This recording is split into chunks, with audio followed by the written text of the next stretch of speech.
Баршаңызға қайырлы күн. Сіздермен Айгерім, менің каналыма қош келдіңіздер. Бүгінгі видеода жылқы етінен қуырдақ жасап көрсететін боламын. Дәмі енді күшті болып шығады, кәдімгі кафе ресторандағыдай болып шығады. Видеоны мұқият соңына дейін қараңыздар.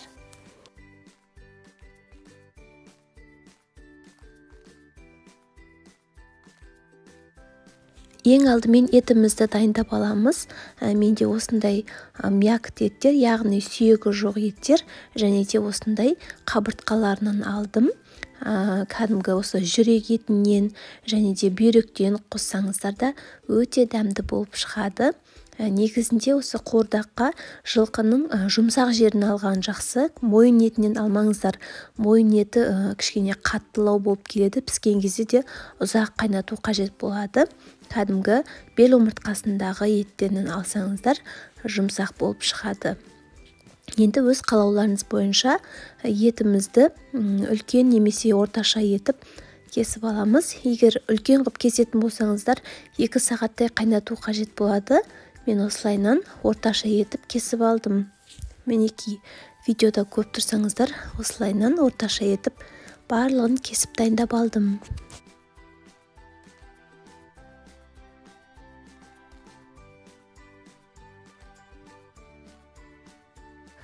Осындай бүйрек етінен қоссаңыздар да енді дәмі күшті болып шығады. Осындай майлы жерлерінен қоссаңыздар да қуырдаққа бір ерекше дәм беретін болады.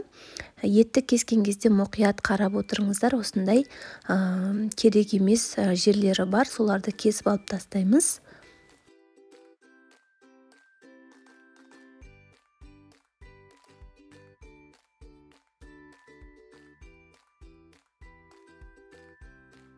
Мінекей барлық еттерімізді кесіп дайындап алдық. Осындай жылқының іш майынан қоссаңыздар да болады. Өзінің майымен дәмі күшті болып шығады. Мен жаңағы қабыртқаларды шауып алып келдім. Мінекей бұларды енді барлығын жақсылап жуып аламыз. 2-3 мәрте жуып тазалап аламыз.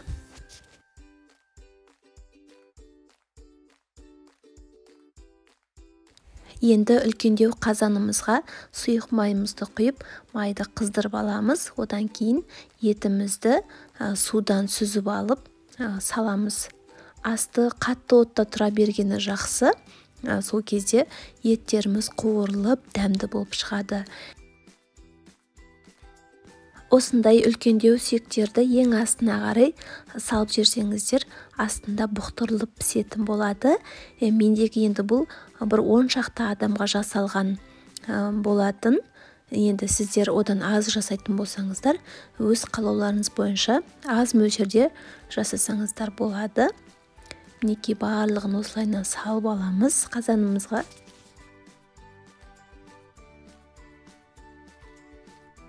Енді бетін жауып қайнағанша күтеміз. Асты қатты отта тұра бергені жақсы. Сол кезде біздің етіміз тез қайнап шығады. Мінекей осылайынан қайнағаннан кейін шамалы тұз себеміз, және де қалауыңыз бойынша кәдімгі қара бұрыштан қоссаңыздар да болады.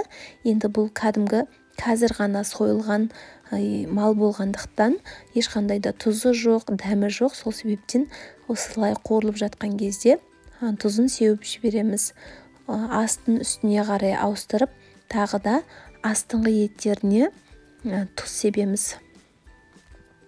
Негізінде қуырдаққа тұздың шамалы көбірек болғаны дәмді болады.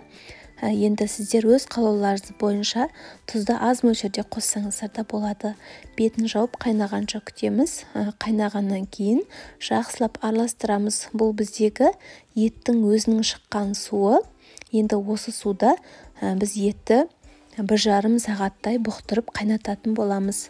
Осылай қатты қайнағаннан кейін астын жай отқа қойып қоясыздар.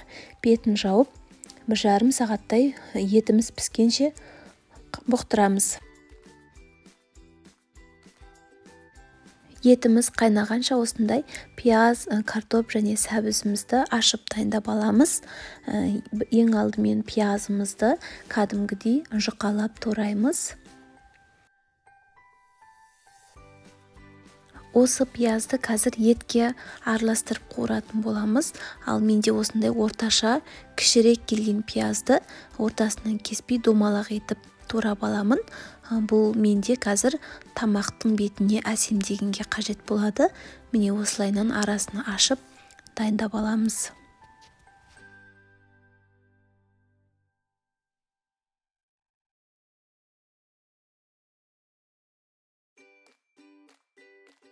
Келесі сәбізімізді осылайынан ұзынша етіп турап аламыз. Негізінде көбісі қуырдаққа сәбіз қоспайды, бірақ маған қосқан ұнайды, өзіндік бір дәмін беріп тұрады. Мінекей осылайынан ұзынша етіп турап аламыз. Картоптарды енді өз қалауыңыз бойынша осылай орташа немесе үлкендеу етіп турасаңыздар болады.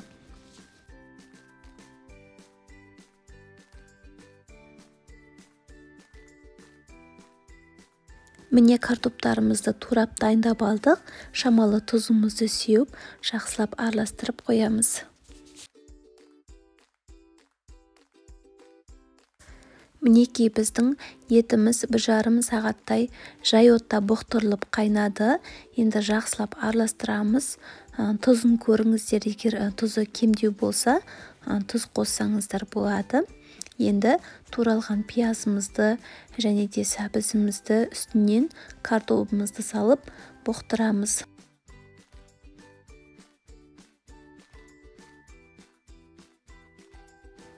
Міне картоптарымыздың барлығын салдық. Енді лавр жапырағынан және де укроптан осылайынан бетіне қоямыз. Араластырмаймыз. Бетін жауып, картоп піскенше жарты сағаттай бұқтырамыз. Міне қыздар, біздің қуырдағымыз осымен дайын болды. Картоптары бетінде езілмей пісетін болады. Енді ақырын алып тарелкамызға орналастырамыз. Ең алдымен ең асты жағынан алып еттерімізді саламыз. Жан жағына картоптарымызды саламыз.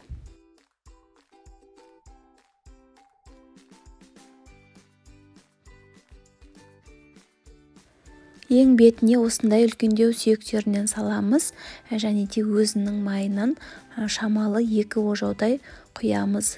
Және де алдыңғы дайындап қойған пиязымызды бетіне әдемілеп әсемдейтін боламыз. Ең соңынан осындай көк пияздан және де укроппен сеуіп, әсемдеп дастарханға ұсына берсеңіздер болады. Міне қарасаңыздар, өте керемет болып шықты. Енді құрметті қыз-келіншектер, астындағы подписаться батырмасын басып, менің каналыма тіркелуді ұмытпаңыздар. Сіздермен болған Әйгерім. Келесі видеоларда кездескенше.